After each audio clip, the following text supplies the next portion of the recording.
Faster than a speeding bullet, he can leap buildings in a single bound.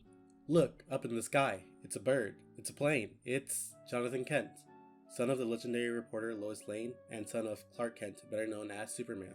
Being first introduced in 2015 in the long-abandoned Convergence era of DC, he quickly stood out to audiences with the release of Super Sons-type stories, which paired Johnathan Kent as Superboy, who had yet to control his powers, and Damian Wayne as Robin, who had yet to develop proper social skills. Damian's abrasive personality and John's easy-go-lucky attitude was endearing and earned readers over to John. It's always easy to win over legacy characters with readers, with the help of more established characters after all.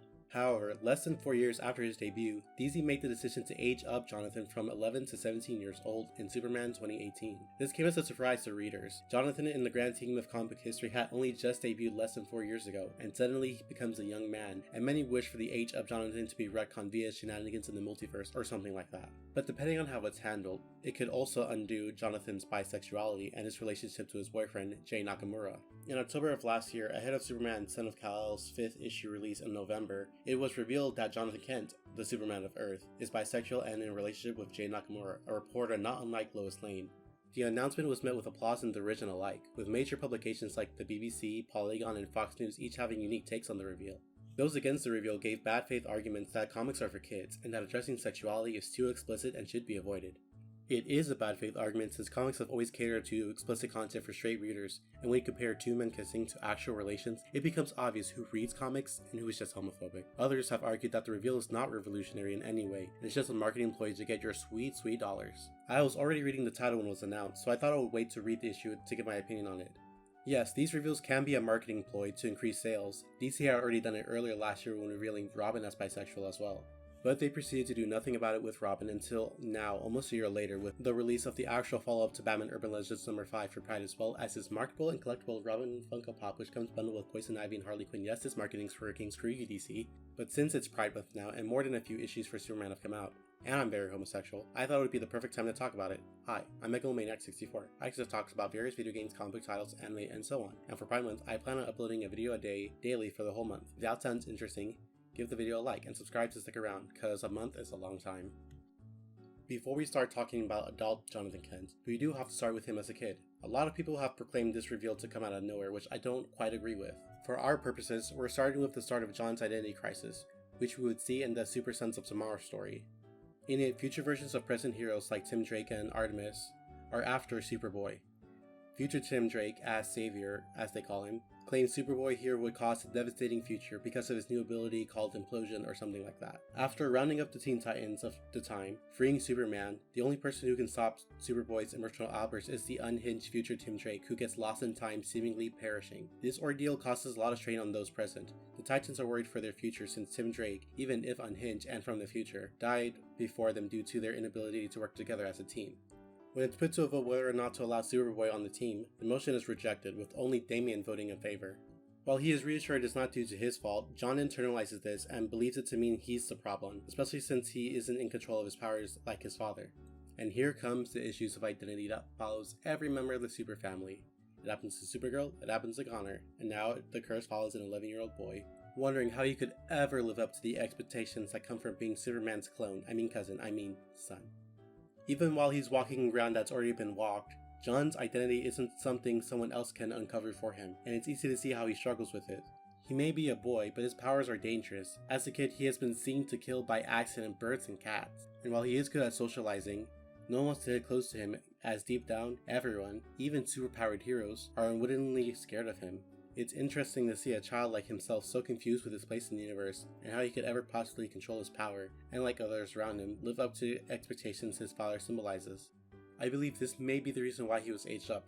All this internal reflection is a bit weird for a kid his age. He may be the son of Superman, but he goes to school and has two loving parents. Despite his crime fighting with Damian, he's a conventional and as nuclear as they can get. And so when the opportunity presented itself, the writer of the time, Brian Michael Bendis, threw Johnathan into a wormhole that sent him straight into the Crime Syndicate's universe. It kept him there for about 5 years before returning to his home, relatively safe, with loads of talking points he can unload onto his therapist.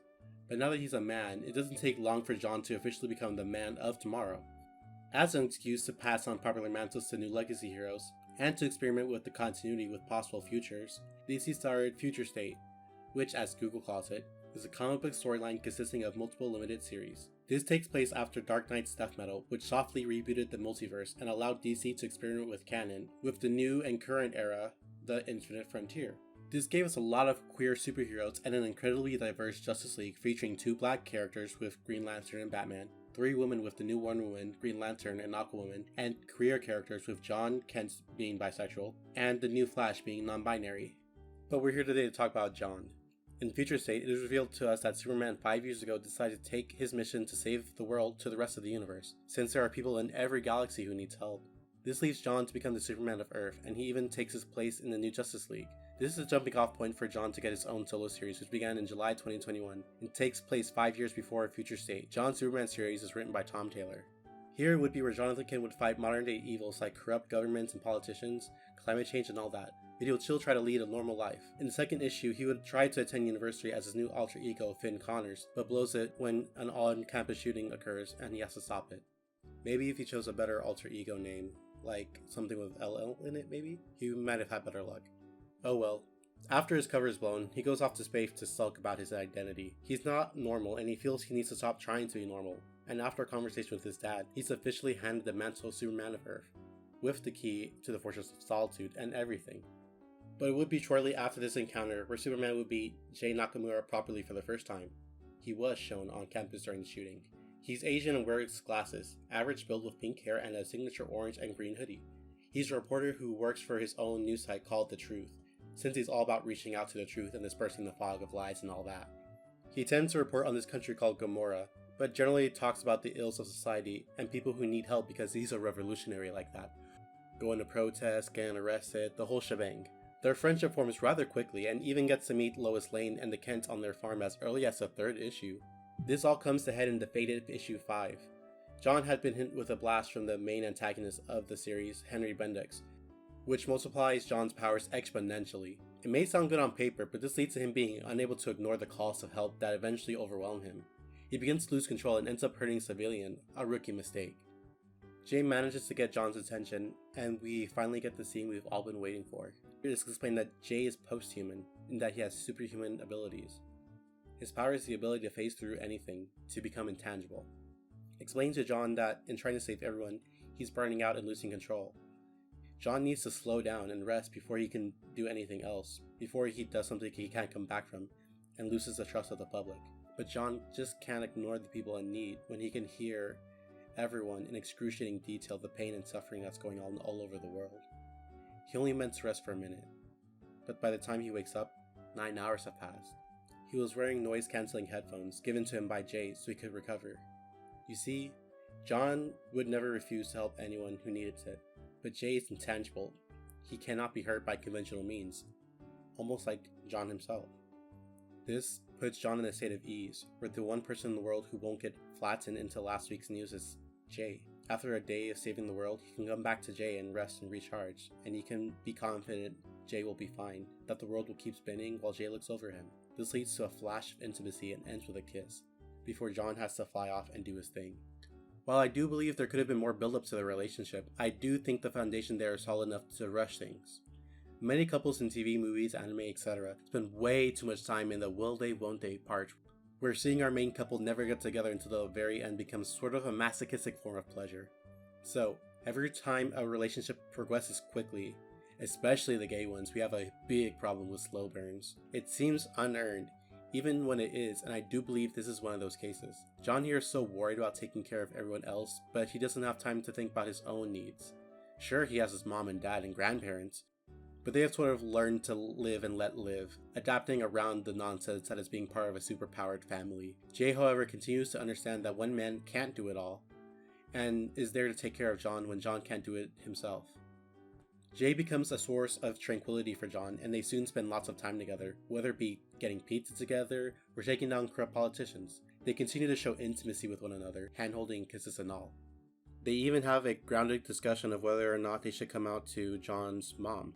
They talk about it in a realistic way and inch closer and closer together until they're at an agreement with one another and holding hands. Lois telling John she loves every part of him is sweet and reassuring. Overall, I believe Tom Taylor in DC so far is managing this relationship very well. While it's not the focus of the run, I've overlooked the main plot for this video. It's good to see that a bisexual Superman is being handled as best as can be. And while being queer isn't a plot point that needs build up in order to be a good reveal, gay people exist and don't have to justify their existence just by explaining ourselves. It is good to see, though, that a queer reading of Johnathan Kent is and always has been there. The struggle of personal identity isn't unique, nor a monopoly held by the gay community. But John struggled with his identity from an early age, and it acts just as well as the queer allegory as it does for him trying to find his place in the universe as the son of the successor to Superman. As I continue to read this title for the plot, I am continuously looking forward to seeing how Jay and John's relationship develop further. There was some cause for concern in the recent issues, but only time will tell if it goes anywhere. If it falls off, expect a retraction. If it lives up to the hype, expect an update. I'm Megalomaniac64, and I'll be here every day of Pride, y'all. I hope to see you in the next one.